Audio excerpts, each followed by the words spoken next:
Thank you so much, and now time for a fiery fireside chat on turning the tables on the industry's biggest challenges, powered by DoubleVerify.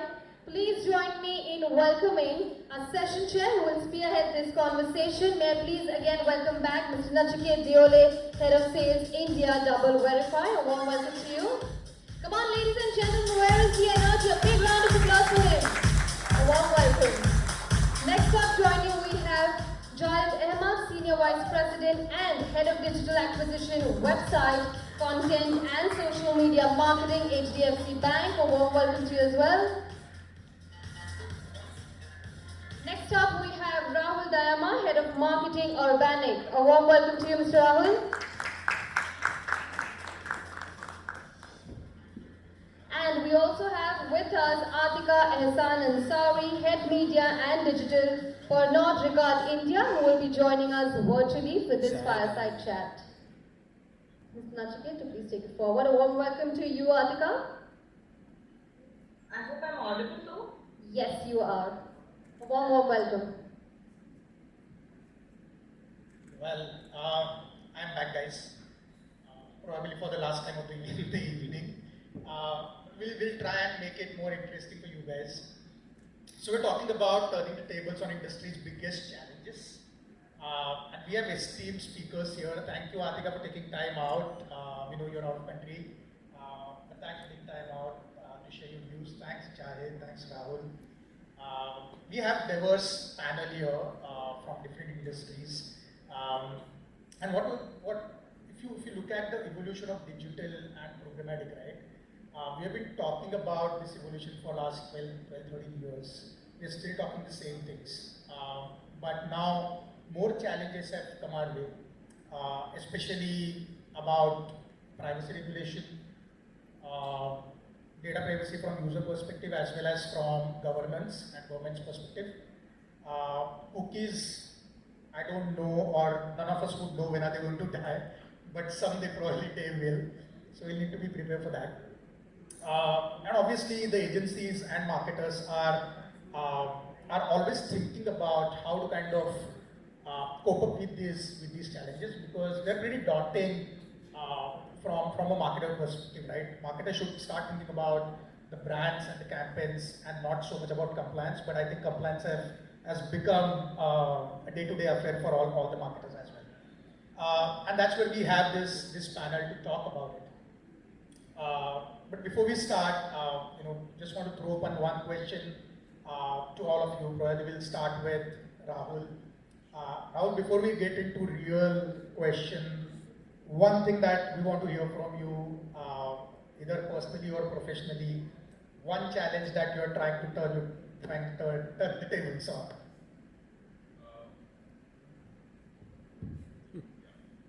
I think the biggest challenge for what I'm working on right now is to understand or actually to add a KPI to our branding campaigns. So we do influencer marketing very heavily. Like last year we have worked with 2,800 influencers, and I think this was the biggest question whenever I would meet anyone. Like, how do we measure our influencer marketing's outcomes?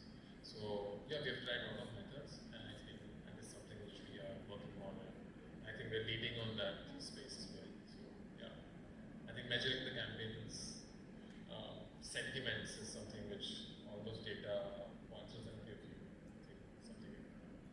Very interesting. $1 million question though, which everybody's face. Jahid? Challenges, I think slightly moving away from campaigns. The biggest challenge that I am facing is attrition. Okay, so I think the kind of attritions are so high that people are asking me, where is your jacket? I said, I have to be cool, banking has to be cool. So that's the first and the foremost requirement. Okay, and we cannot go overweight. Otherwise, Uber millennials and Gen Z doesn't resonate with you. So I think, yeah, we are facing attrition as a concern that we're kind of dealing with. Whatever measurement, I think it's been 13 years in my digital journey. Day one was also measurement. 13 years post is also measurement. I think that's going to be a perennial concern. That's obviously there. Of course, yeah. I think attrition is perhaps the bigger challenge than any other challenge, I would say, from sales perspective. Fantastic, thanks, Jahid. Aatika? Yeah, I'm just taking a cue from both of them. I think I come from a very, very restricted category, which is alcohol.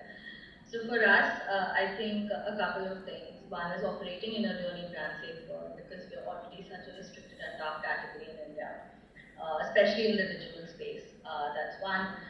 The other thing in terms of measurement is a single common currency, common view across all our plans. That's something that I'm really concerned about, and also the exceptional fragmentation of digital and how do you measure the impact? Do you measure it together, isolated, so on and so forth. So I think for us as a category, I think it is safety, it is reputation, and the threat of possibly a cookieless world in the future. So maybe that. Yeah. Great. Yeah. And as we are on that topic, I think I would want to continue with a question to you. See, all of us are talking about data ownership and privacy, right? So I'm going to read out a longish question for you. So how might the changing parameters of consumer privacy and data ownership affect the way brands view their marketing, right? And especially like your category, which is extremely sensitive towards data and consumer privacy, right? And to add to it, if our tracking is limited and we know less about our audiences, how might that affect consumer brand relationship, right? We're talking about personalization so much, we're talking about engagement so much. How do you see this whole environment coming together? Actually, honestly, I think as we get more stricter with our privacy, environment and how we advertise, as marketers, we will be forced to keep consumer at the heart and center of it. I'm not saying we're not doing this anymore or we don't do it, but as all selfish marketers, we'd like to, communicate our brand message, drive one-way communication, and shout out our voices till everybody is there. But this entire thing will, help us or push us to think more on what are the campaigns that we need to do to generate a consumer experience or a response. That's number one. And number two, it will be very, very imperative to know what the KPI of a particular campaign is. If I am doing something, and honestly, I'm not banking where there's everything trackable till the last action. I'm also there when I'm doing extension advertising, trying to let you know where my brand is at. So I will be very clear about, okay, this particular campaign is all about awareness. It is all about people just looking at my ad and remembering my brand at the top of mind. Or if this particular campaign is just to drive sign-ups to a particular event, and I will then look at consumers that have a cross-section between who drink alcohol as well as would like to go to these events. So I think it will push us as marketers to think much harder. It will definitely also cut, a lot of corners, and there will be a lot of, emphasis on already knowing your consumers. So collection of, I think, first-party data or actual consumers of your particular category will become more and more important. But I really do see privacy becomes exceptionally important. It will push us as marketers to think harder.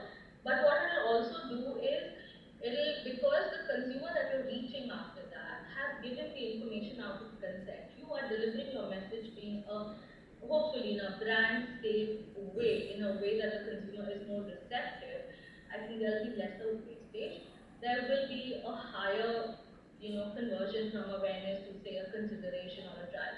So I think this whole point of privacy laws and an involved consumer will help us as marketers to push our boundaries, to keep the consumer at the heart and center of it while achieving our brand objective. But have very, very clear KPIs on who's doing what.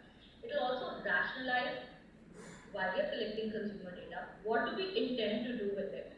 Because we don't sell alcohol online. I'm not selling alcohol online.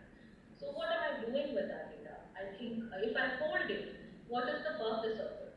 I think those will be the harder questions marketers will have to answer, and consumers, I think, will be spoken to in a manner that works for them and in an environment that will work for them.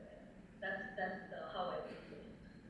Fantastic. I think very well said, Aatika. It's putting your consumer at the center acquiring, not only acquiring first party data, but to know why we are acquiring this and what are we going to do this. Very, very important points, I think, very, very well said. Thanks for that.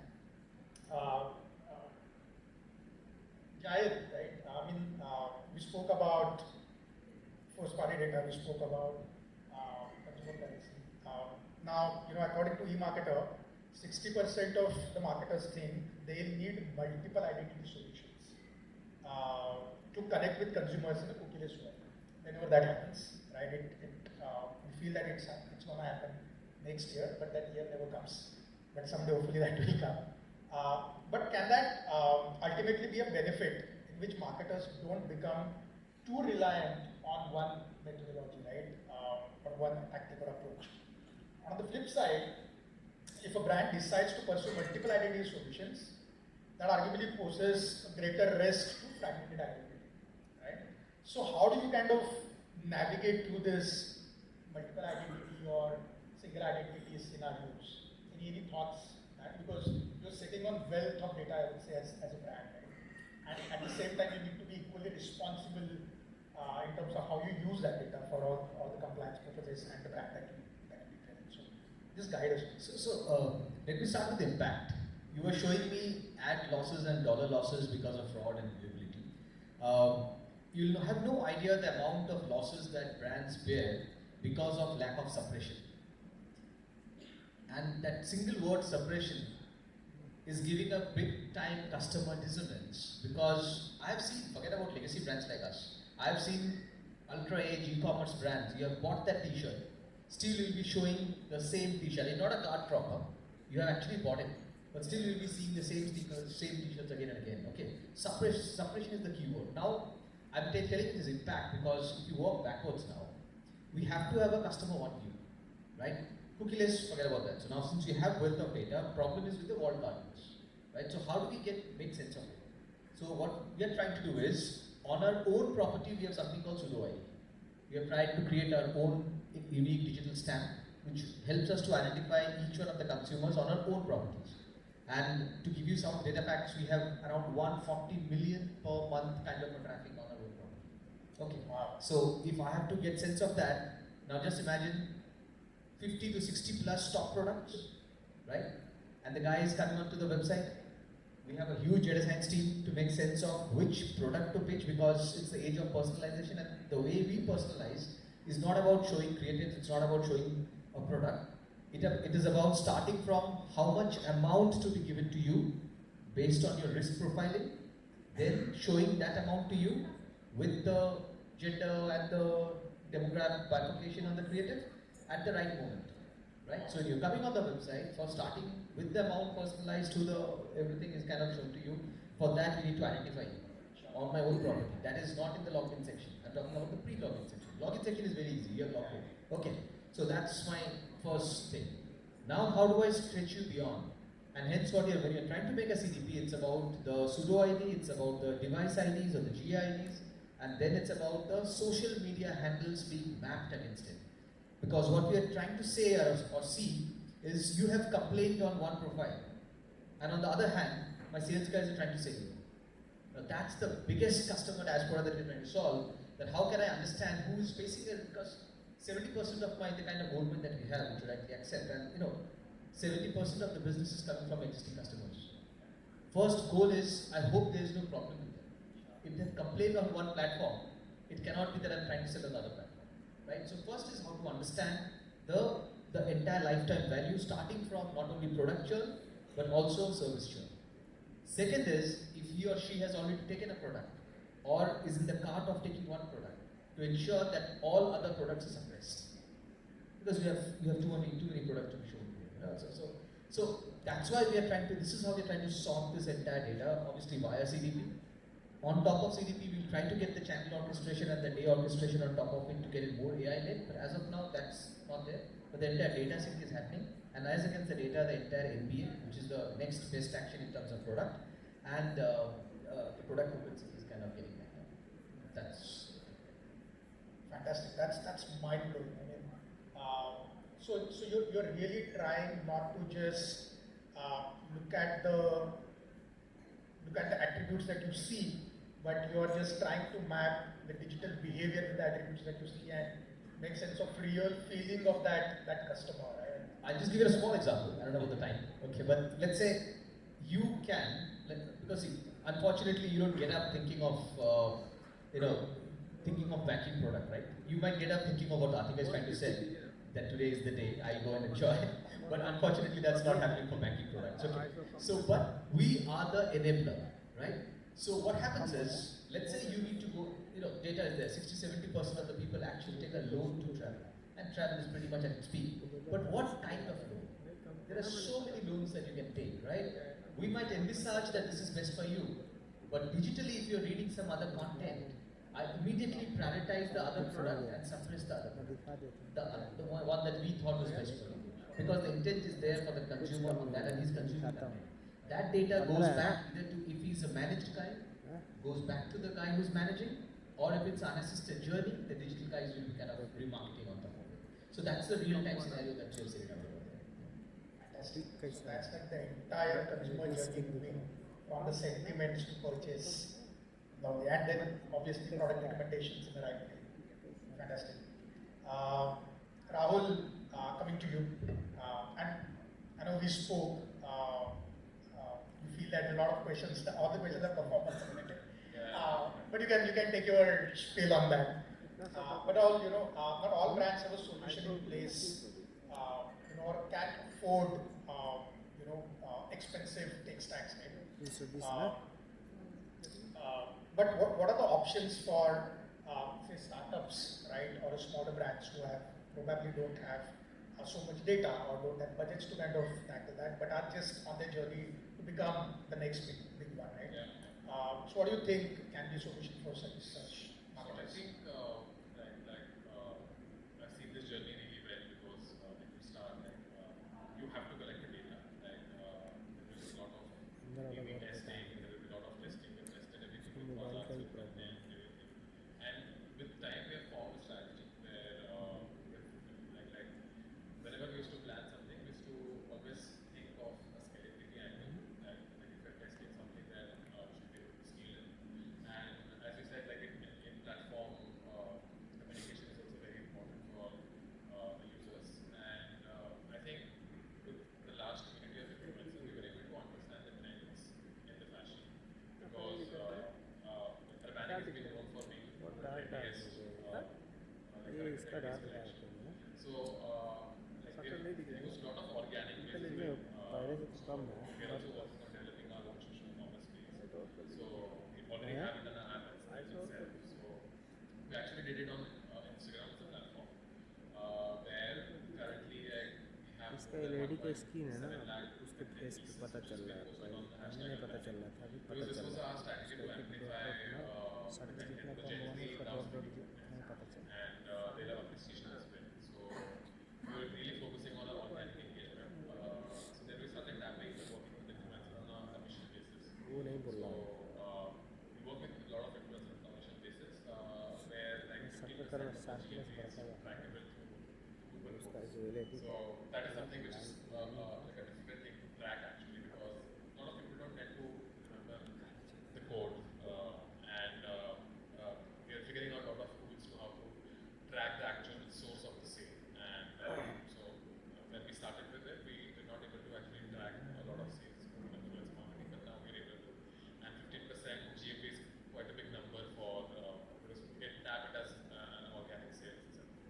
And the lifetime value of consumers coming through this channel is also much higher than what you do on a very push ad side. And with time, we'll develop all this. Like if you see, so much content is there on Instagram. We are starting to put those content on our app itself. There's a section called Discovery, and in that section, you can actually consume the content like different fashion-related content, and it's full of content globally because we function in different countries as well. So that also gives us access to understanding what kind of trends are we appreciated, what people are talking about, what are the sentiments and all that stuff. Yeah, I think social media has been a very powerful tool for us as well. And I think in that case I understand Gen Zs and the digital consumers really well. And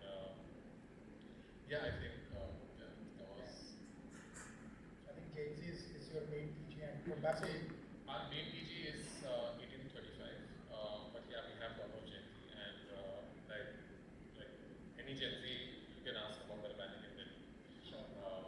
Like, because we were very tailored with an organic content as well, so we've never on the content is what we work on. It's very personalized. It's very detailed. scale personalization content probably is something that you are following, and a lot of data sets are kind of fueling the kind of content that you're creating and also engaging, which is also showing results in terms of higher lifetime value of consumers who are engaging better. Like that's a We also understand, like, try to track what kind of engagements we are getting. So there are different kind of engagement, like even as social media, even on our platform, like type of comments and type of queries we get on the particular product. And according to that, we feed our buying and merchandising and design team as well with like what trends we should follow and stuff. fantastic, that's great.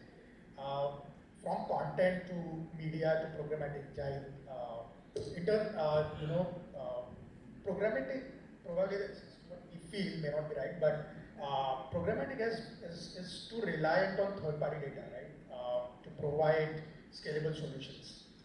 And that brands will now have to perhaps refocus on their first-party data and consumer data management, right? Probably your take on that. And if that is true, if brands start using a lot more first-party data, will that change dynamics between the brand's consumer and the brand? Will that build more or stronger relationship between the brand and the consumer, moving away from third-party to first-party? Are you seeing that? Are you doing that? Multiple ways to look at it. Let's say we do an influencer campaign. Instead of showing a carousel ad on Meta or Insta, put that influencer's reel as the campaign core video on Meta to your own party audience. That's the best thing that you can win over your audience. Okay. So what's happening is when the first party data gets exposed, let's look at the negative side. Scalability is the negative side. The way you could have scaled up open data, okay, you will not be able to scale up. People might say, okay, then, but that's real data. Absolutely. So it's all about, is the campaign about scale? It's the campaign about impact. It's the campaign about reach. Okay, that versus is the campaign about performance and hardcore ETV-led campaign, which is existing to bank. That's all we talk about. Okay. If it's only first party led campaign, more on upsell, cross-sell, or we are very conscious if we can call that the brand lift has to come from the ETB base only. Okay, because there are certain products which is more heavy on the existing first party data side. That's the case that we expose first party data. Okay, but what happens is scale is obviously a problem. It's 40%, 50%, at the max 60%. That's kind of reach that you get. Okay. Second is obviously what happens. A lot of in programmatic, though a lot of platforms are opened up, but impact properties are still a challenge on programmatic. The way you used to create the impact property, especially on programmatic display. Okay, that's I think still a challenge. Just kind of some partners have cracked it to an extent, but I think if you talk about video as an impact property is a real challenge on programmatic for like barring YouTube. Well, that is there, but otherwise I think exposing first-party audience being the first priority, and then a one-person lookalike as a second campaign stage is what's the best combination that has worked for us. So that we are very closely kind of monitoring what we are looking at. Yeah. And the other aspect that we closely monitor is viewability. And I think all of us have seen data analytics report of 80% getting exposed to wrong places. Because what happens is even programmatic has its own checks and balances, but it's very metadata led, right? Today, with so many short format videos coming in, and the kind of cringe videos that's there's no metadata to it. There's absolutely no word if I don't have a tool monitoring the content of the video, what kind of video my ad is to, and kind of brand that we have, and I think all of us kind of consider our brands to be sacred. Very risky to kind of do that on viewability. So viewability, brand safety, and scalability are the challenges which when we don't go open market. But yeah, when we control it, the first party data, it's very safe. Okay, just the placement has to be seen and high impact in that case. From media perspective, do you feel supply path optimization can help solve some of that? because right now probably, as I was talking about the presentation, right, a lot of times the question is still thrown that ad kahan pe chala hai? Especially when it's programmatic buyer, and that's why a lot of marketers are staying away from open web in particular, right? Do you think SPO can be an I answer? think very important. Something that we are trying to do is having individual. It might impact overall frequency. There might be overexposure, but it's a call that we have to take in terms of individual data partner tie-up and giving audience only in that platform. Because when we are interested in the platform, it's about exposure only in that platform, and it's not about scaling. So all the partners are doing otherwise. They are showing a percentage of that ad on their property, and then they're going for the most inexpensive properties where they can distribute the ads, and that's pretty much common. If we understand that, we have to. That's a straight tie-up that we have to do on showing the ads on their property, and that can be individual or at all, something like that. Fantastic. Yeah, makes sense. And we're all talking about challenges and difficult environment, right? Everybody's scared. What are we going to do? But everything is not doom and gloom, right? Rahul, want to take your view. Aatika, I'm going to come to you. You're waiting for a long time, but after this question. No, that's okay. Sure. But from a brand marketer perspective, right? While there are these challenges, but with these challenges, what opportunities do you see as a brand marketer? In the current scheme of things, with the tech that is available, obviously, which is helping you as a brand marketer. And to add to it, do you have any examples that you've seen of brands who have taken, who have leveraged some tech and did some fantastic work, or maybe you can talk about your own experience. Yeah, sure. So I think every challenge has an opportunity, and the current scenario which you see right now on this current different platforms, and I think when it comes to our brand as well, Urbanic, and we have scaled really well in the last 3 years. Like it's been 4.5 years now. I'll consider 6 months as been testing out things and all that stuff as well. But it depends on how you adapt the channel which you are marketing at, and if you have a very customized and tailored strategy, I think we have more ways to market now, and we have more ways to reach the customer. We have more personalized ways to reach the customers, and we have actually adapted that strategy, and we're very tailored with all the campaigns. Consider each platform that we have a different strategy for Twitter, different strategy for Instagram and YouTube has been the biggest source for us. We have a very different strategy for YouTube as well. So Instagram being our platform as the key platform for us, we have also developed our page, our engagement, wherein on YouTube we have tried using other people's engagement and other people's page, because it's more so a search engine platform, and the lifetime value of the content is much higher than Instagram. So like if a video is good, it's going to stay for a very long time. On social media like Instagram, there's no trend which is more than 48 hours. So that's why we try to have a very customized strategies across all the platforms, even with influencers, even with all the different channels we use for, like we don't use a lot of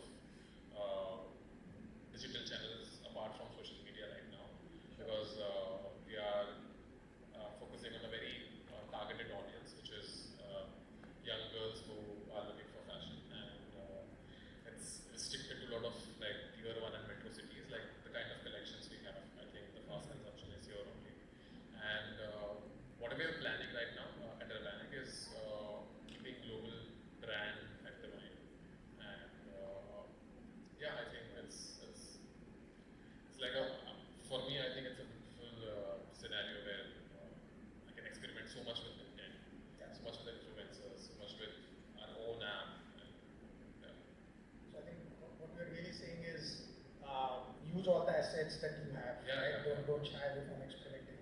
Use the channels that you have, take learnings, and then probably start redeploying what is working for you. And you have to be very customized and personalized on like every channel you use. Like Yeah, even if it's the same brand, you can just take things and paste it here. yeah. Yeah. Fantastic, perfect. Aatika, to you, we're talking about challenges all the time. I'm repeating it again. but most of us in this room probably don't have an answer for a lot of things that we're talking, right? So what is your experience from, and what is your advice from your own experience, right?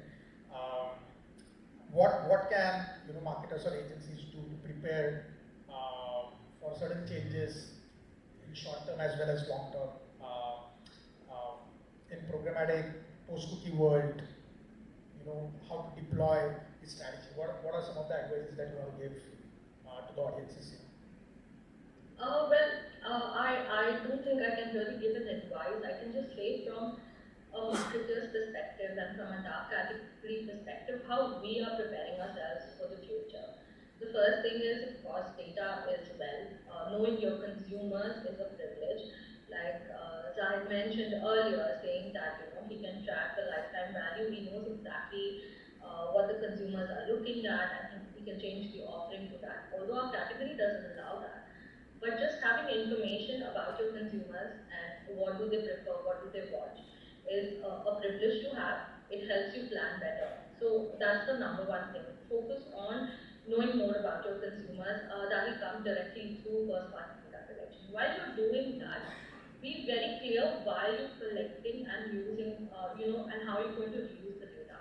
So I can give you an example for something that we did for the Absolute Ally campaign. Now, Absolute as a brand is not challenged in awareness. Everybody knows everything about it. But we wanted people to know that it is, really supportive of the LGBTIQ plus community. And we did launch a campaign that was very much first-party data forward, where we just exposed our influencer ads to those people first. And like it was already mentioned previously in this discussion, that leads to a really low reach and scale because you only have that much first-party data. But we let that fester for 2 weeks before doing the mass launch and going all about across media to figure out how do consumers react to it. So know how your first-party data is there and how you intend to use it. A lot of times we intend to use it by giving them access to our contest, access to an early access to things that the brand is doing. So that's the other thing I would say. First, know your consumers. It's a privilege to know them, know how to use their data and when to use their data. And lastly, also know the limitations of it. Because you're not going to survive through first-party data on everything. There will be certain mass targeting calls that you will take as a brand, but the first-party data definitely gives you indication that whether my consumer is, massively into cricket or moving towards football, will he be, he or she be looking at certain events and experiences around the city. So all these data signals and indications can be used, and then use them. Use them, test and learn, do smaller markets, burn your money, small amounts of money, but learn fast with it. I think that is how as a category we are prepping ourselves. Because honestly for us, having a website and just getting people to sign up there for an event doesn't make sense. Because Insider or Bookmasters will do that better, right? So for us it's a challenge knowing the person and then using that information in a way that is beneficial to the consumer experience, and then looking at that data and segmenting it or preparing it in a way that will help our campaigns in the future is how we organize it. That would be my advice. Like test, learn, and use your campaign information, use your first-party data information to further sharpen your craft. And just one point that I want to take from is you spoke about limitations and a very valid point you made. That's maybe 2 minutes. You made a point saying this probably will limit the scale and the reach in certain ways. Do you think in short term then, pseudo targeting like contextual targeting will play a key role? Yes, it does. Of course it does. So when your first-party data limits your scale and reach, I still know the kind of people reacting to the content that I'm putting up.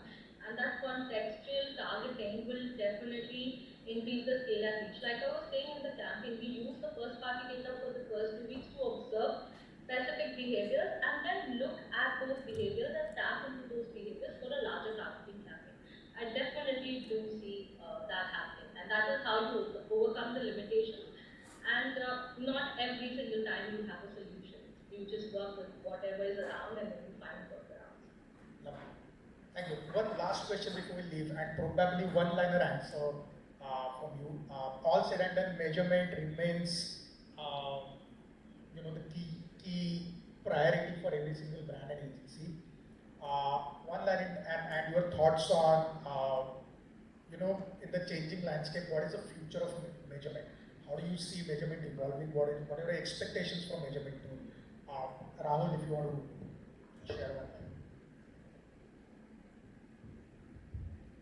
I think, as I mentioned, first measurement is the biggest challenge. So for me, I think we have to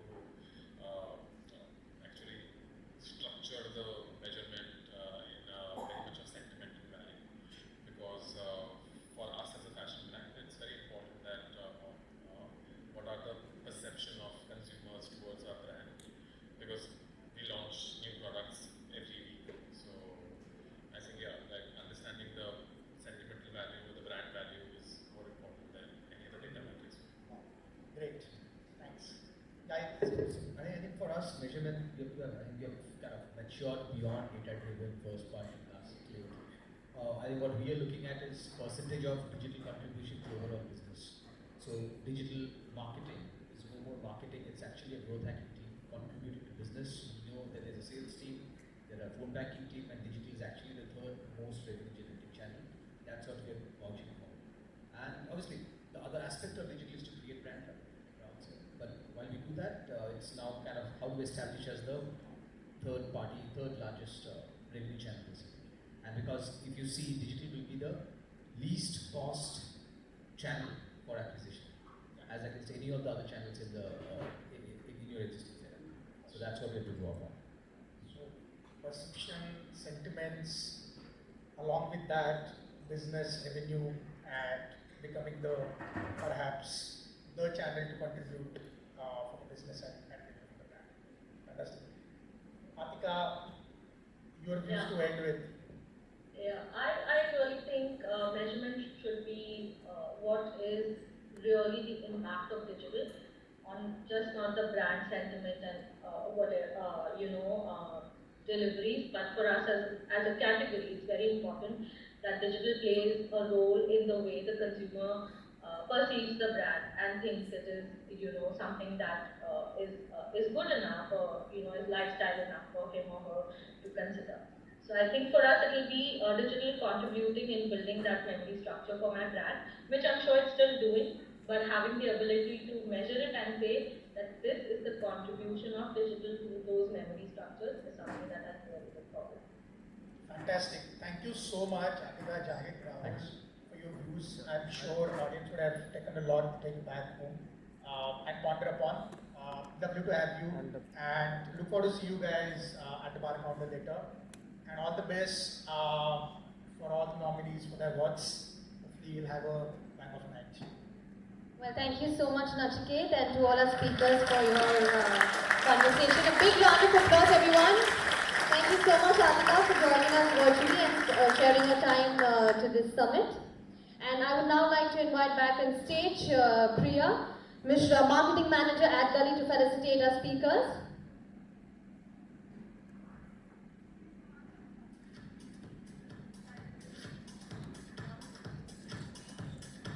Thank you so much. Alright, thank you so much, ladies and gentlemen. Now that was the last session of our DATAMATIXX Summit. Thank you so much for sharing your time to this summit, and I hope you all had a great time.